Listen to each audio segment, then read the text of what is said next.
Hi, this is Brennan Moriarty. Yo soy Brennan. Estoy en España, yeah? Okay, um, I'm working on this fantastic unified social theory. It's everything. Okay, it's really everything. That okay. So basically, my mind, I'm kind of like in this vacuum of social sort of reality exposure. It's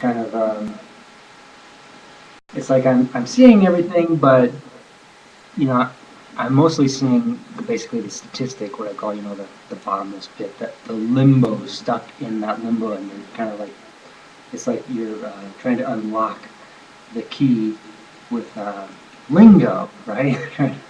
Throw the words sort of like in cosmic dimensions, atomic. Atomic poetry and stuff like that. Here's I just wrote this down. I'm not writing quite a bit. I'm just basically writing online. I usually like to um, uh, I like to write on paper because that's something that's been going on for millennium, right? People have been writing. Okay, so it's it's this fantastic sort of system of more than just Schwenthink, but it's and listening at the right time. That's very important. It's I don't know. It's this whole sort of system of navigating perfection without thinking about it. Because if you start thinking it's perfect, then you're you're you're beckoning the defect or something like that. Sort of dissonance. Uh, so it's I don't know. Um, I'm trying to like compose all this stuff and make it work, and I suppose it's not really um, relevant until sort of I don't know, not time in school, but more I don't know, cosmic time. That the new world is supposed to begin uh, around the end of the year or something like that, or um, but yeah, so it's a very difficult navigational perception because you know people go to California to make these great inventions. Some of them grew up there, but not in either families or not with sort of Western traits. It's very, very fragile ground. You're sort of walking, the unstable social fabric, and sort of, you're looking at like you're walking on eggshells or something like that. Um, so it's I'm doing it. I think I'm writing and stuff like that, and I'd like to mm, maybe make a book or something like that because I have not worked in half my life. Uh, but I think that in the right environment, if I could figure that out, I would be writing much more, not only intensely but focused wise, and editing and stuff like that, and making trying to solve sort of both the outer problems and also the inner problems that you have to solve the problems. Once you solve them, and you're not thinking about it, you're not like the wheels. You're unlocking the gate without sort of like sticking your head in there and driving yourself crazy, uh, doing something sort of crazy. Uh, so or saying stuff that's people just don't expect the new world. It was not a a reality that anyone could navigate in history. And so the child who grows up in this normative paradigm very easily going to say the wrong thing until they become a certain age, and then and become like overly focused, like insecure about, did I say the wrong thing at the wrong time? And then you want to focus, and you don't want to say anything but the right thing. But this is like this that space-time continuum. Okay, so you know you have you have to have a sort of a preventative convention of, let me just read this stuff here. Okay, in solving problems that shouldn't exist to maximize our human bliss. If a problem shouldn't exist, then what's the matter? Uh, New World civility, poetically navigating normative noticeability, selecting scientific philosophy before the curse of antiquity, in peaceful general evens, to see across the great divide the odds of Magna Carta's beams balanced beyond the royalties, to lift the threads that magic needs, to tie the plot of happy fees, and act the part that plays our needs, and rewinds our wants with silent ease, to sing a song of no, no, please.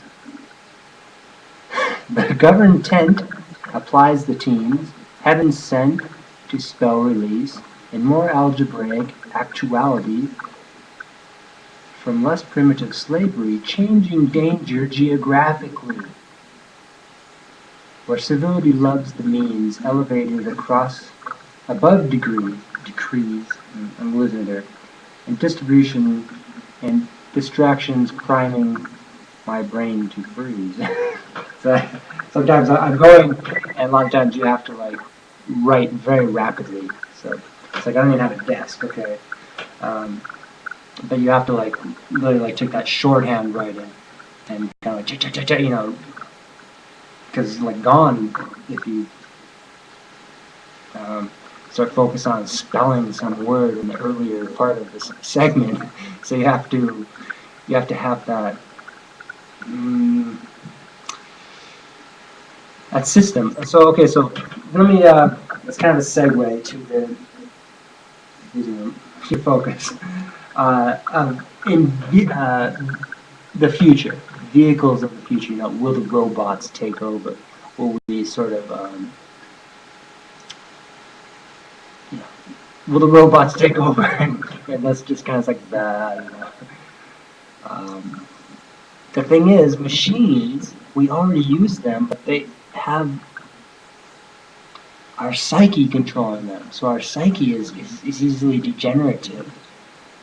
And you get traffic jams and people sort of taking out their anxiety, their ignorance, in this big traffic snarl. And like myself, I feel like I'm like someone whose responsibility precedes me. It's like, just because I'm me, big guy, eyes, trying to smile at all times, yet at the same time not smiling at the wrong thing. I mean, so the wrong thing is really the wrong place. This is America has the Great Divide, so you have to ride that sort of balance, those balanced beams, in order to predict the future, not just to make it a machine, but make it an answer, because answers are much better than questions. So answers are almost priceless. Questions are like taxing. It's like, what do you want? It's like, I don't know. Don't you know what I want? And so this is what can be decided. These like decision machines. It's like the vehicle of the future is something that sort of wants to dissolve the bubbles of our ambitious sort of flights. You go out. People go out to California to conquer the world, and yet very few of them had that environment as a child. But so the environment, you have to constantly segue, and it's like a three-dimensional, multi-dimensional societal universe. So, okay, so the vehicle of the future is basically this. It's like architecture and navigation put in the same system. Okay, so systems are good. Okay, systems are machines, basically. They're like, they're policies, equations that you can say work without thinking it or saying it, without sort of getting stuck in the locking of the machine, instead of having a prediction of, where you're going,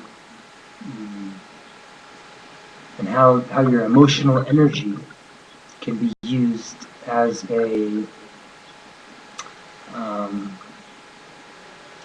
as functional as possible, formulating reality. Okay, so the vehicle of the future, I think, is really fantastic. It's the idea where basically vehicles, they all have autopilot. You can control it. So there's that security, random, plus it's that premonition or type thing, desires, but at the same time, it's much more functional. It is efficiency. Oh, excuse me. Okay, so it's efficiency, and so basically, you suddenly, instead of farting around, wasting all this energy and sort of your emotional energy, and sort of saying, why is that here? Why can't I just pass this person? Instead, you have more of an architectural profile where it's not like you're in some race car, which I think racing is fantastic. I can drive like a bat out of hell. Okay, I'm left-handed, so I drive with my left foot. And still, it's just about the corners, It's but 90% of the time, or 95% of the time, it should be ordered. It should not have this sort of rat race, because there's too many people where they start looking like rats and stuff. And you think, oh, why don't I just pass this person? And then you're chaos because you did not have any prediction.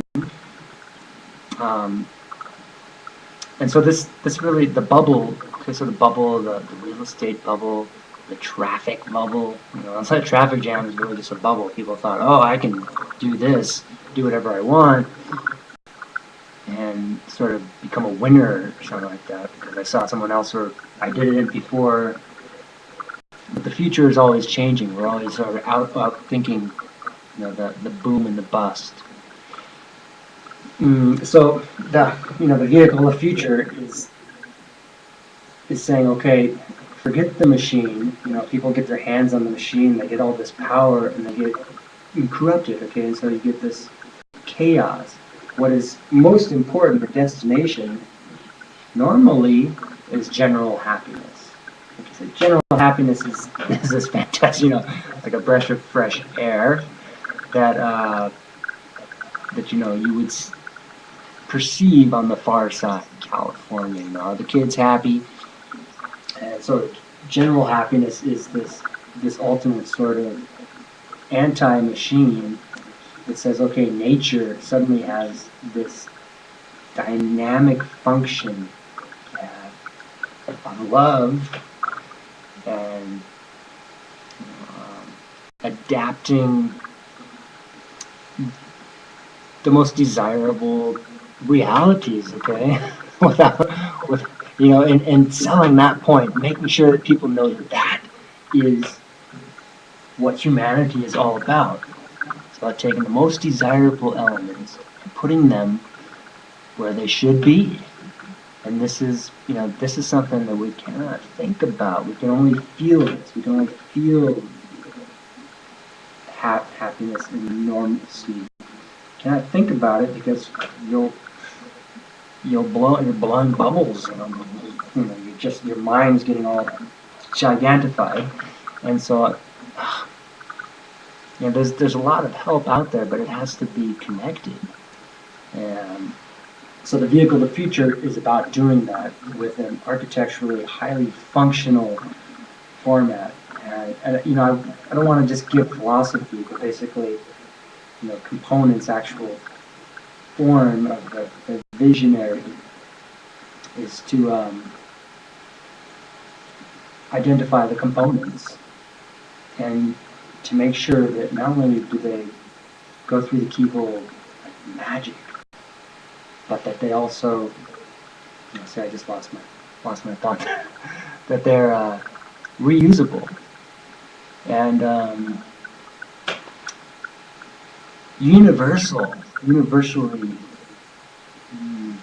functional. Okay, formula, kingpins, bolt and pins, so everything would go together, not with welding and paint and glue, but with just pins, okay, and it would work. I mean, that's how society works, is we're like held together, not by masticating sort of glue and bolts and hammering and stuff like that, Oh, I got that, I show you the scar on my hand here? You see it? Not the one in my finger. Yeah, there it is. Digging up the fences. My dad. It's like, whoosh, pull those nails out! And something like that. It's just a scrape. So basically, like your health, your mental, emotional health, how you behave, the science of behavior. This is, and then the products that react to those behaviors. What are people? What are the bubbles of the oil, the sweet crude, the non-sulfuric oils, basically all gone. Maybe there's some very deep somewhere, but that was the fantasy of the 1950s with fresh out of the war, all kinds of people.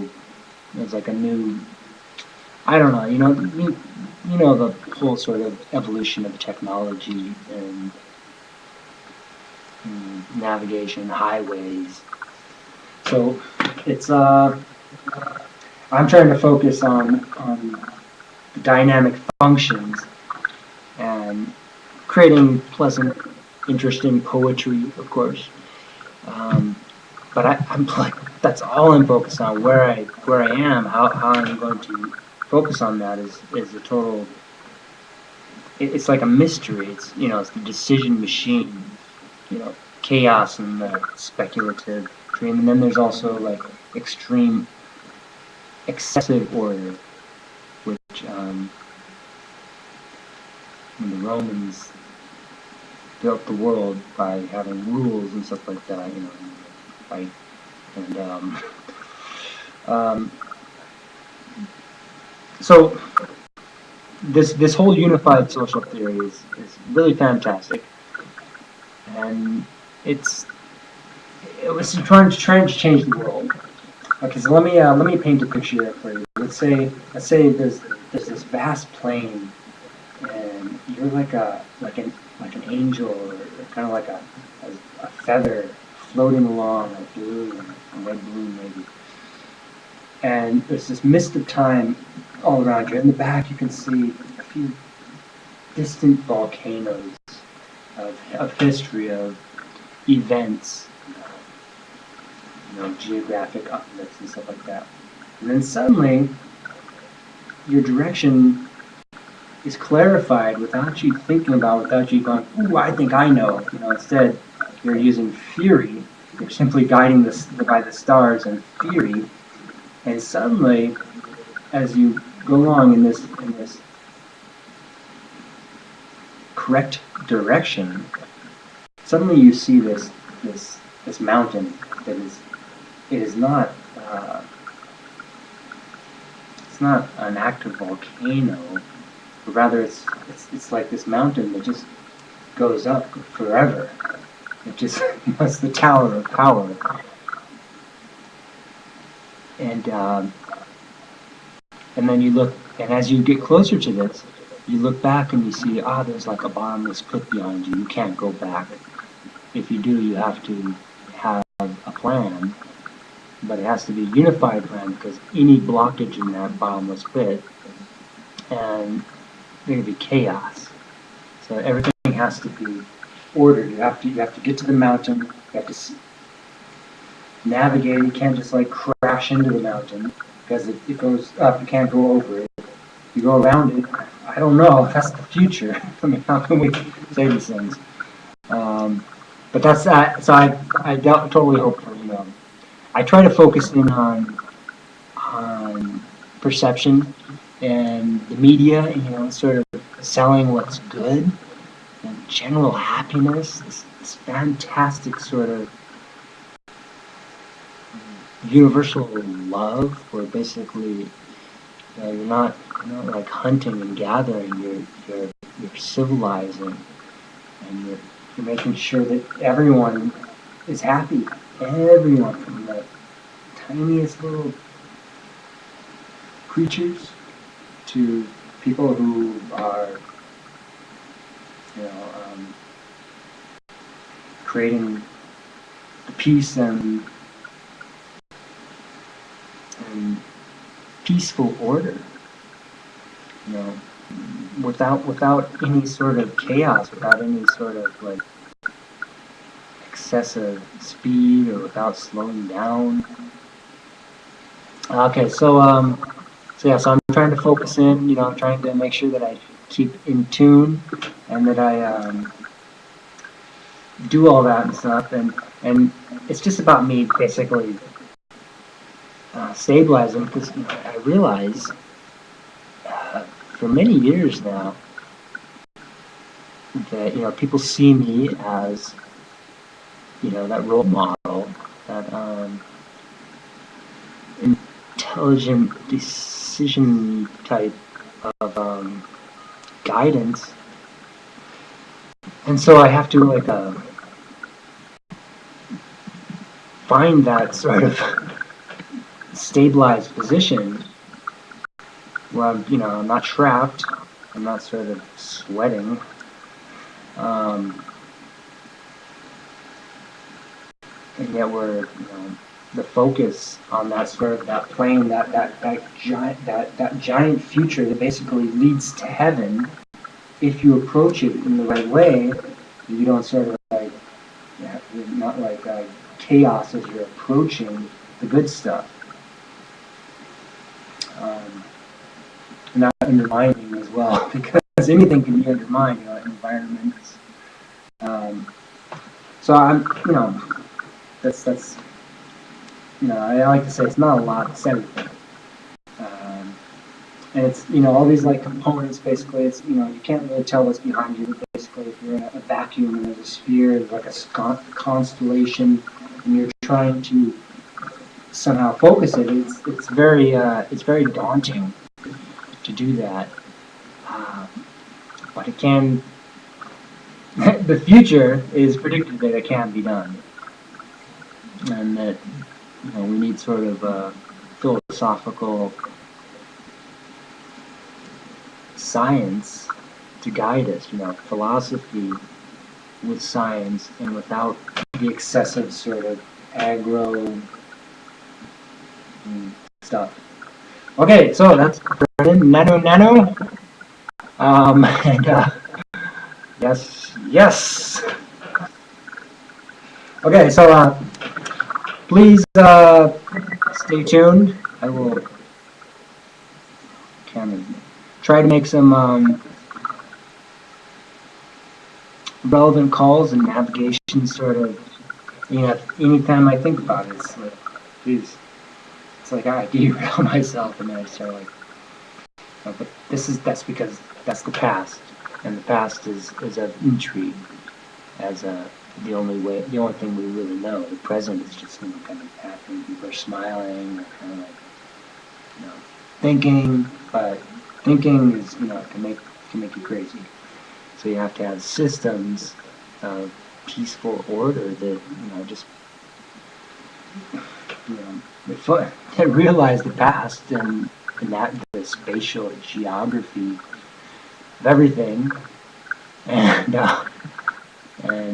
somehow pursue it, because it's really, you're crazy just thinking about it.